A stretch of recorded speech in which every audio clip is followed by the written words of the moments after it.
Hello बच्चों, आज का हमारा टॉपिक है fundamental unit of life. Class 9 का चैप्टर है। तो सबसे पहले अगर हम बात करें सेल की, तो हमारा सेल क्या है ये जानने के लिए सबसे पहले डेफिनेशन देखेंगे। तो डेफिनेशन की अगर हम बात करें तो यहाँ पे लिखा है cells are the basic structural and functional unit of life as they are the smallest unit that can be called living. ये क्या है? स्ट्रक्चरल एंड फंक्शनल यूनिट है। कैसी है? स्ट्रक्चरल और फंक्शनल यूनिट है। इसीलिए और साथ ही साथ ये क्या है? स्मॉलेस्ट यूनिट है, यानी सबसे छोटी यूनिट है। अब देखो सबसे छोटी यूनिट कैसे है? किसी भी लिविंग के लिए स्ट्रक्चरल और फंक्शनल यूनिट, उसकी सबसे छोटी यूनिट हमारी क्या होगी? सेल होगी। कैसे? देखो, किसी भी ऑर्गेनिज्म के फॉर्मेशन की अगर मैं बात करूं तो सबसे पहले हमारी क्या आती हैं? सेल्स आती हैं। सेल्स को इसीलिए बिल्डिंग ब्लॉक्स कहा जाता है, क्योंकि छोटी छोटी हमारी सेल्स मिलकर किसका फॉर्मेशन करती हैं? छोटी छोटी हमारी सेल्स मिलकर, millions of trillions of cells मिलकर किसका फॉर्मेशन करेंगी? टिश्यू का फॉर्मेशन करेंगी। मान लीजिए ये एक टिश्यू है, इस टिश्यू का फॉर्मेशन बहुत सारी सेल्स ने मिलकर किया। किसने किया? सेल्स ने मिलकर किया। अब इसी तरह की बहुत टाइप ऑफ टिश्यूज़ ने मिलके, बहुत तरह की टिश्यूज़ ने मिलके, मान लो यहाँ पे ए और ये बी और ये कुछ सी टाइप ऑफ और ये कुछ डी टाइप ऑफ टिश्यू ने मिलकर किसका फॉर्मेशन किया? ऑर्गन का फॉर्मेशन किया। किसका फॉर्मेशन किया? ऑर्गन का। तो अगर मैं ऑर्गन की बात करूँ तो मान लीजिए आपका किडनी। किसकी बात करूँ मैं? किडनी। तो जैसे कि हमारा किडनी क्या है? हमारी बॉडी में किडनी क्या है? एक ऑर्गन है। और ये सारा किससे बनकर आ रहा है? सेल से बनकर आ रहा है। यानी हमारी सेल्स ने, यानी जो सबसे स्मॉलेस्ट यूनिट थी, उन्होंने किसका फॉर्मेशन किया? टिश्यू का फॉर्मेशन किया। अब टिश्यू ने किसका फॉर्मेशन किया? ऑर्गन्स का फॉर्मेशन किया। अब बहुत सारे ऑर्गन्स ने मिलकर एक पूरे ऑर्गन सिस्टम का फॉर्मेशन किया। जैसे कि मेरा एक ऑर्गन सिस्टम हो गया, यूरिनरी सिस्टम हो गया, आपका एक डाइजेस्टिव सिस्टम होता है बॉडी में। जैसे जो भी हम खाना खाते हैं उसका डाइजेशन होता है, वो किसके थ्रू होता है? डाइजेस्टिव सिस्टम के थ्रू। और हमारा जैसे हमारी ब्रीदिंग हो गई, वो किसके थ्रू होगा? रेस्पिरेशन सिस्टम के through. Respiratory system, urinary system, circulatory system. कैसे हमारी पूरी बॉडी में ब्लड का सर्कुलेशन होता है, वो किसके थ्रू होता है? सर्कुलेटरी सिस्टम के थ्रू। और ये सारे सिस्टम मिलकर किसका फॉर्मेशन करते हैं? किसी ऑर्गेनिज्म का। अब मैं ऑर्गेनिज्म कोई भी ले सकती हूँ, जैसे ह्यूमंस हो गया या कोई भी ऑर्गेनिज्म हो गया, एनिमल हो गया, काऊ, एलिफेंट, आपका कुछ भी हो गया। तो ये हमारी बात, अब देखो यहाँ पे ये हमारी बात हो गई किसकी? सेल्स कैसे हमारी स्मॉलेस्ट यूनिट है। एक छोटी छोटी यूनिट ने मिलके कैसे, ये एक छोटी सी यूनिट ने मिलके कैसे किसी ऑर्गेनिज्म का फॉर्मेशन किया। कैसे इन छोटी छोटी बेसिक यूनिट्स, यानी इसीलिए इनको बिल्डिंग ब्लॉक्स कहा जा रहा है, कैसे इन छोटी छोटी यूनिट्स ने मिलके एक पूरे कंप्लीट ऑर्गेनिज्म का फॉर्मेशन किया। साथ ही साथ उसको क्या प्रोवाइड किया? एक स्ट्रक्चर प्रोवाइड किया। क्या प्रोवाइड किया? स्ट्रक्चर प्रोवाइड किया। और ये स्ट्रक्चर कैसा है? किसी लिविंग के फॉर्म में है। और ये लिविंग कैसा होगा? फंक्शनल भी होगा। आप चलते फिरते बोलते हो ना, तो आप बेसिक फंक्शन परफॉर्म कर रहे हो ना, किनकी हेल्प से? With the help of cells. Okay, तो अब सबसे पहले बात करेंगे कुछ हमारे सेल कंपोनेंट्स की। किसकी बात करेंगे? सेल कंपोनेंट्स की। यहाँ सेल डिस्कवरी ने सेल कंपोनेंट्स। सेल कंपोनेंट्स क्या है?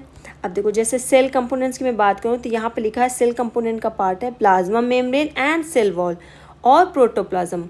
अब प्रोटोप्लाज्म में क्या क्या आता है? आपका साइटोप्लाज्म और न्यूक्लियस आता है। इसको मैं 1 बाय 1 समझाऊंगी। अब साइटोप्लाज्म की बात करें तो इसमें आता है आपका साइटोप्लाज्मिक ऑर्गेनेलीज। इस पूरे चैप्टर में हम किसकी स्टडी करेंगे? इन सारी ऑर्गेनेलीज में हम किसको कवर करेंगे? इस चैप्टर में हम इनको कवर करेंगे, सारी सेल ऑर्गेनेलीज का। अब साथ ही साथ कुछ नॉन साइटोप्लाज्मिक इंक्लूजन बॉडीज़ भी होती हैं, इसमें से हम इनको सबको देखेंगे। ठीक, फिर हम न्यूक्लियस के बारे में भी स्टडी करेंगे, जिसका पार्ट है न्यूक्लियर मेम्ब्रेन, न्यूक्लियोप्लाज्म। ठीक, अब देखो, देख लो सेल क्या है। तो ये हमारी एक सेल है। हमने पढ़ा था कि बहुत सारी छोटी छोटी सेल्स मिलकर किसका फॉर्मेशन कर रही हैं? किसी ऑर्गेनिज्म का फॉर्मेशन कर रही हैं। किसका? किसी ऑर्गेनिज्म का फॉर्मेशन कर रही हैं। राइट, अब ये रही क्या? हमारी सेल। तो अगर मैं सेल की बात करूँ तो यहाँ पर जैसे अभी हमने पीछे पढ़ा कि यहाँ पे क्या प्रेजेंट होगा सेल के कंपोनेंट पे, ये इसको मैं क्या बोलूँगी, न्यूक्लियस। इसको क्या बोलेंगे, न्यूक्लियस। यहाँ पे न्यूक्लियस के अंदर क्या प्रेजेंट होगा, न्यूक्लिक एसिड। न्यूक्लिक एसिड, या मैं इसी को बोल सकती हूँ जेनेटिक मटेरियल।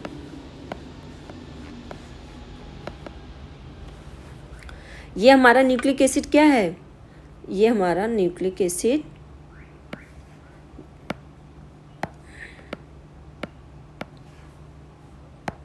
ये रही मेरी सेल। सेल के अंदर हमारा ये रहा न्यूक्लियस। न्यूक्लियस के अंदर बहुत सारा क्या प्रेजेंट है, क्रोमोसोम।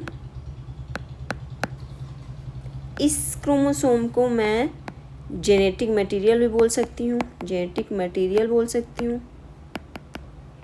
साथ ही साथ मैं इसको जेनेटिक मटेरियल बोलने के साथ साथ मैं इसको क्रोमोसोम बोल सकती हूँ, न्यूक्लिक एसिड भी बोल सकती हूँ। ठीक, ये एक न्यूक्लियस है, ये भी एक सेल ऑर्गेनेलीज है, ऑर्गेनेली है। फिर हम बात करेंगे सेल ऑर्गेनेल में दूसरे नंबर पे हम बात करेंगे किसकी, कुछ हो गए जैसे इनको बोलते हैं एंडोप्लाज्मिक रेटिकुलम, एंडोप्लाज्मिक रेटिकुलम। फिर कुछ गोल्जी बॉडीज़ होती हैं, इनका भी फंक्शन देखेंगे। ये क्या है हमारी गोल्जी बॉडीज़।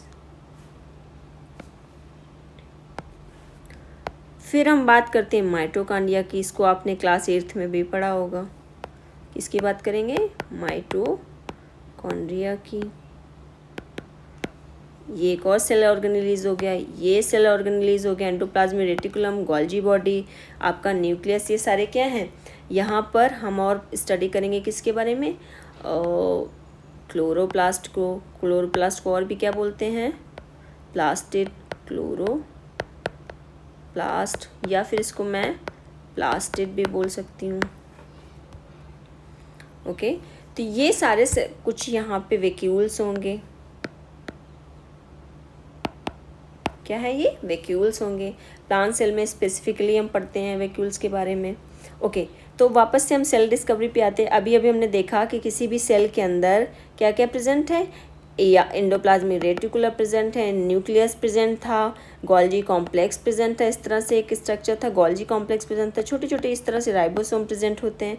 फिर सेंट्रोसोम और सेंट्रियोल भी इस तरह से छोटे छोटे सेंट्रोसोम और सेंट्रियोल प्रेजेंट होता है। फिर लाइसोसोम एक छोटा सा सर्कुलर स्ट्रक्चर होता है, वो किसका काम करता है, डाइजेशन का काम करता है। सीलिया, फ्लैजेला प्रेजेंट होते हैं, इनको बोलते हैं फ्लैजेला।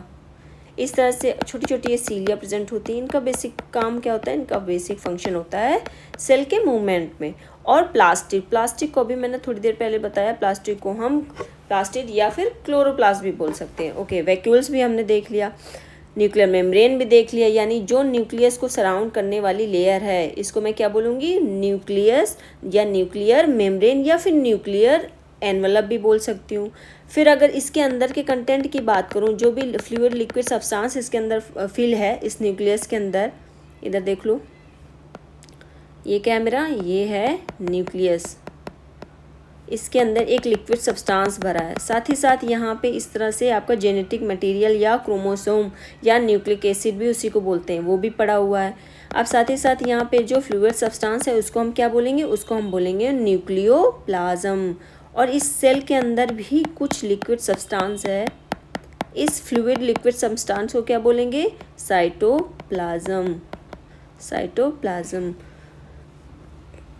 तो अगर मैं बात करूँ साइटोप्लाज्मिक ऑर्गेनेलीज की, तो जितना भी न्यूक्लियस के बाहर जितने भी ऑर्गेनेलीज हैं, आपका माइटोकॉन्ड्रिया, एंडोप्लाज्मिक रेटिकुलम या फिर गोल्जी बॉडी, क्लोरोप्लास्ट, ये सारा कौन सा कंटेंट हो गया, साइटोप्लाज्मिक ऑर्गेनेलीज हो गए। और जो भी ऑर्गेनेलीज इसके अंदर प्रेजेंट है, किसके अंदर, न्यूक्लियस के अंदर प्रेजेंट है, वो किसके अंदर आएंगे, वो आएंगे जैसे कि आपका हो गया क्रोमैटिन, किसको बोल रहे हैं हम, क्रोमैटिन, या हमारा क्रोमोसोम या मेरा जेनेटिक मटेरियल, उसी को हम क्रोमैटिन भी बोल सकते हैं। ठीक, ये यहाँ पे लिखा हुआ है क्रोमोसोम, या उसी इस स्ट्रक्चर को ही हम न्यूक्लियस बोल रहे हैं। ये हमारा क्या हो गया, न्यूक्लियस हो गया। इसके अंदर जो लिक्विड सब्सटेंस है वो हमारा क्या हो गया, न्यूक्लियोप्लाज्म हो गया। और इसके अंदर ये थ्रेड लाइक स्ट्रक्चर क्या प्रेजेंट है, इसको हम बोलेंगे क्रोमैटिन बोलेंगे। और इसी क्रोमैटिन वाले स्ट्रक्चर को अगर मैं कंडेंस कर दूं इस तरह से, तो इस स्ट्रक्चर को हम क्या बोलेंगे, इसको बोलेंगे क्रोमोसोम। ओके, अब बात करते हैं two type of cells present होती हैं। दो टाइप ऑफ सेल्स कौन सी प्रेजेंट होती है, एक तो आपकी हो गई बैक्टीरियल सेल्स हो गई, एक नॉर्मल यूकैरियोटिक सेल्स हो गई।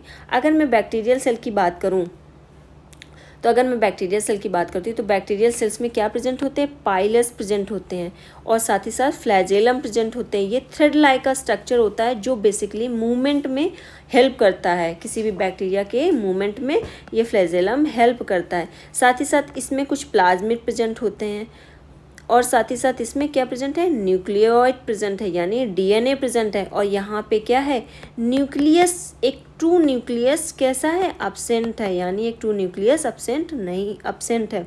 फिर कुछ इंक्लूजन बॉडी है, ये इंक्लूजन बॉडी क्या इसका काम करती है, ये इंक्लूजन बॉडी स्टोरेज का काम करती है। सेल, कोई भी बैक्टीरिया सेल के अंदर कोई भी एक्स्ट्रा स्टोरेज के लिए कोई भी मटेरियल हो गया, कोई वेस्ट हो गया, कोई फूड सब्सटेंस हो गया, वो कहाँ पे स्टोर होगा जाके, इसी इंक्लूजन बॉडी में स्टोर होगा जाके।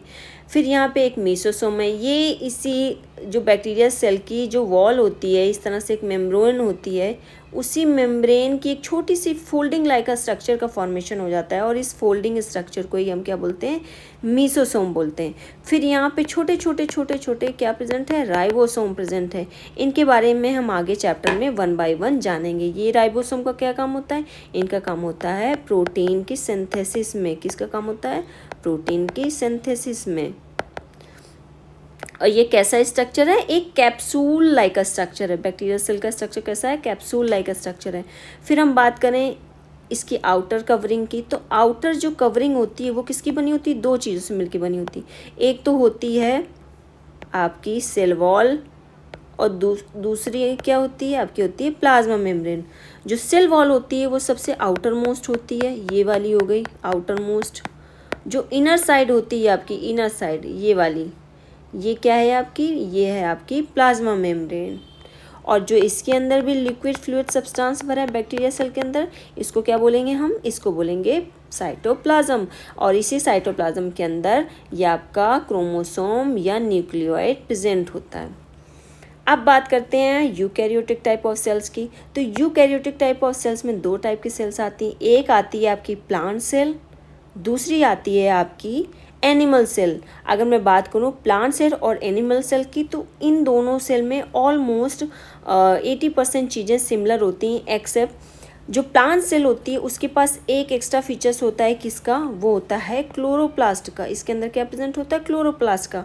जबकि एनिमल सेल में क्लोरोप्लास्ट एब्सेंट होता है, क्या होता है, एब्सेंट होता है। भाई फोटोसिंथेसिस का, क्लोरोप्लास्ट का काम क्या होता है, क्लोरोप्लास्ट का काम फंक्शन होता है फोटोसिंथेसिस परफॉर्म करना। क्या होता है, फोटोसिंथेसिस परफॉर्म करना। क्योंकि प्लांट कैसे होते हैं, ऑटोट्रॉपिक होते हैं, ऑटोट्रॉपिक होते हैं और वो अपना फूड खुद बनाते हैं। जबकि हम ह्यूमंस अपने फूड के लिए किस पे डिपेंडेंट होते हैं, हम होते हैं डिपेंडेंट प्लांट सेल्स पर, यानी प्लांट्स बॉडी पर। तो अब बात करते हैं प्लांट सेल की। तो बात करते हैं प्लांट सेल में भी देखो न्यूक्लियस प्रेजेंट है, यानी न्यूक्लियस क्या हो गया, एक उसका ऑर्गेनेल ही हो गया, न्यूक्लियस प्रेजेंट है। फिर एंडोप्लाज्मिक रेटिकुलम प्रेजेंट है। यहाँ पे भी बात करो तो यहाँ पे भी क्या प्रेजेंट है, न्यूक्लियस प्रेजेंट है। ये रहा न्यूक्लियस प्रेजेंट है। एंडोप्लाज्मिक रेटिकुलम भी प्रेजेंट है, ये रहा एंडोप्लाज्मिक रेटिकुलम। फिर माइटोकॉन्ड्रिया भी प्रेजेंट है, यहाँ पे भी माइटोकॉन्ड्रिया प्रेजेंट है। फिर एमाइलोप्लास्ट प्रेजेंट है। ये फीचर्स एनिमल सेल्स में नहीं होता, ठीक। और यहाँ पे साइटोप्लाज्म प्रेजेंट है, यहाँ पे भी साइटोप्लाज्म प्रेजेंट है एनिमल सेल पे भी। फिर राइबोसोम की बात करूँ तो राइबोसोम्स भी किस में प्रेजेंट होगा, एनिमल सेल में प्रेजेंट होगा। पेरोक्सिसोम भी प्रेजेंट है, पेरोक्सिसोम भी प्रेजेंट है। बट एक लाइसोसोम ऐसा फीचर्स है जो कहाँ प्रेजेंट होगा, केवल और केवल एनिमल सेल में प्रेजेंट होगा। लाइसोसोम प्लांट सेल्स में नहीं पाए जाते हैं। और साथ ही साथ सेंट्रोसोम और सेंट्रियोल भी, सेल मेम्ब्रेन प्रेजेंट है, ये एनिमल सेल में भी प्रेजेंट होगी cell membrane. But cell wall जो एक ऐसा फीचर्स है, क्या, सेल वॉल एक ऐसा फीचर्स है जो केवल आपके प्लांट सेल में पाया जाता है, एनिमल सेल में नहीं पाया जाता है। गोल्जी बॉडी भी प्लांट सेल और एनिमल दोनों में पाया जाएगा। ये रहा गोल्जी बॉडी या गोल्जी अपरेटस, बात एक ही है। तो अगर हम डिफरेंसेस की बात कर लें, वापस आते हैं, हम डिफरेंसेस की बात कर लें तो डिफरेंसेस की अगर हम बात करते हैं प्रोकैरियोटिक और यूकैरियोटिक। प्रोकैरियोटिक में हमारे क्या क्या आते हैं, हमारे आ जाते हैं आपके बैक्टीरिया, आपके इसमें आर्चीबैक्टीरिया, ये सारे क्या हैं, प्रोबैक्टीरिया, ये सारे आपके प्रोकैरियोट्स हैं। और यूकैरियोटिक की अगर हम बात करें तो इसमें हमारे आते हैं कुछ प्रोटिस्टा, प्लांट्स, एनिमल्स, etc। तो हम बात करते हैं तो ये किस टाइप ऑफ किस टाइप के सेल्स हैं, ये हैं प्रिमिटिव टाइप ऑफ। इनमें ये जो बैक्टीरियल सेल्स हैं इनमें जो न्यूक्लियस प्रेजेंट होता है वो कैसा होता है, प्रिमिटिव टाइप की, यानी ये बहुत पुराने बैक्टीरिया हैं। जब अर्थ का फॉर्मेशन हो रहा था तब से ये बैक्टीरिया प्रेजेंट है। और अगर हम यूकैरियोट की बात करें तो ये इनका न्यूक्लियस कैसा है, रिसेंट टाइम का, यानी न्यू न्यूक्लियस है। अब इनमें कोई भी ट्रू न्यूक्लियस नहीं प्रेजेंट। कैसा ट्रू न्यूक्लियस, यानी जैसे हम अगर यूकैरियोटिक बात करें तो इसके अंदर एक ट्रू न्यूक्लियस प्रेजेंट है, यानी एक सर्कुलर स्ट्रक्चर प्रेजेंट है और उस सर्कुलर स्ट्रक्चर के अंदर आपका जेनेटिक मटेरियल प्रेजेंट है। बट अगर हम प्रोकैरियोट की बात करें तो प्रोकैरियोटिक के अंदर कोई भी एक सर्कुलर स्ट्रक्चर नहीं प्रेजेंट। आपका जो जीनोम है यानी आपका जो जेनेटिक मटेरियल है वो ऐसे ही ओपनली फ्रीली पड़ा हुआ है। फिर सेल टाइप की बात करें तो इसमें कुछ यूनिसेलुलर, ये कैसे होते हैं, यूनिसेलुलर जाते हैं। यूनिसेलुलर यानी कैसे बने होते हैं, आपके सिंगल सेल के बने होते हैं, सिंगल सेल के बने होते हैं। जबकि आपके प्रोकैरियोटिक कैसे होते हैं, ये आपके मल्टीसेलुलर भी हो सकते हैं। जैसे कि आपका मल्टीसेलुलर में आपका प्लांट्स हो गया और एनिमल्स हो गए। और अगर साथ ही साथ आपके प्रोकैरियोट्स यूनिसेलुलर भी होते हैं। यूनिसेलुलर के एक एग्जांपल है प्रोटिस्टा। आप बेटा प्रोटिस्टा के अंदर किसको पढ़ते हैं, प्रोटिस्टा के अंदर आप पढ़ते हैं, आप प्रोटिस्टा के अंदर कुछ पढ़ते हैं, आपने पढ़ा होगा प्रोटिस्टा के अंदर, आप प्रोटिस्टा के अंदर पढ़ते हैं अमीबा को, अमीबा, पैरामीशियम, यूग्लिना, ये सारा आप किसके अंदर पढ़ते हो, प्रोटिस्टा के अंदर। फिर हम बात करते हैं साइज की, तो इसका साइज 1 से लेकर 10 माइक्रोमीटर तक होता है। जबकि यूकैरियोटिक सेल्स कैसी होती है, 10 से लेकर 100 माइक्रोमीटर तक, यानी काइंड ऑफ ये सेल यूकैरियोटिक सेल कैसी होगी, लार्ज होगी। जबकि प्रोकैरियोटिक सेल कैसी होगी, स्मॉल होगी। हाँ, इनमें सेल वॉल प्रेजेंट होती है। सेल वॉल किसका फीचर्स था, प्लांट सेल का फीचर्स था। बट बैक्टीरिया सेल भी कैसी होती है, सेल वॉल कैरी करती है। और ये इनकी सेल वॉल किसकी बनी होती है, पेप्टाइडोग्लाइकान की बनी होती है। किसकी बनी होगी, पेप्टाइडोग्लाइकान की। बट लेकिन प्लांट सेल के, एनिमल सेल के केस में क्या, जो सेल वॉल होगी वो एब्सेंट होगी, लेकिन प्लांट के केस में except plant cell, except plant cell. अब इनमें मोड ऑफ रिप्रोडक्शन कैसा होगा, असेक्सुअल मोड ऑफ रिप्रोडक्शन होगा। कोई भी मेम्ब्रेन बाउंड ऑर्गेनेलीज नहीं प्रेजेंट होगी, यानी इनके अंदर कोई भी endoplasmic reticulum, Golgi body, mitochondria जैसे कोई भी ऑर्गन या ऑर्गेनेली नहीं प्रेजेंट होगी। जबकि इनके अंदर वेल डिफाइंड न्यूक्लियस होने के साथ साथ ही सारी ऑर्गेनेलीज प्रेजेंट थी। आपने देखा था पिछली स्लाइड में कि इनके अंदर क्या क्या प्रेजेंट है। इनके अंदर आपने देखा था, इनके अंदर वैक्यूल्स प्रेजेंट है, एंडोप्लाज्मिक रेटिकुलम प्रेजेंट है, गोल्जी बॉडी प्रेजेंट है, माइटोकॉन्ड्रिया प्रेजेंट है, क्लोरोप्लास्ट प्रेजेंट है। ये सारे ऑर्गेनेलीज क्या थे, प्रेजेंट थे। जबकि बैक्टीरियल सेल के अंदर कोई भी ऑर्गेनेली नहीं प्रेजेंट। अब सेल वॉल भी इनमें प्रेजेंट है, सिंगल क्रोमोसोम प्रेजेंट है। जबकि यूकैरियोटिक सेल्स के अंदर मोर देन 1 क्रोमोसोम प्रेजेंट होता है। राइबोसोम की बात करूं तो यूकैरियोटिक सेल्स के अंदर राइबोसोम जो होता है वो कैसा होता है, ATS होता है। इनके अंदर जो राइबोसोम होगा वो कैसा होगा, ATS होगा। इसके अंदर भी राइबोसोम होगा, वो कैसा होगा, ATS होगा। जबकि बैक्टीरियल सेल के अंदर जो राइबोसोम होगा वो कैसा होगा, प्रोटीन सिंथेसिस करने के साथ साथ ही 70S राइबोसोम होगा। इनमें असेक्सुअल मोड ऑफ रिप्रोडक्शन होता है। इनमें सेक्सुअल और असेक्सुअल दोनों टाइप ऑफ रिप्रोडक्शंस होते हैं। तो नेक्स्ट पार्ट में हम कवर करेंगे cell discovery. I hope you found this video informative. Thank you for watching.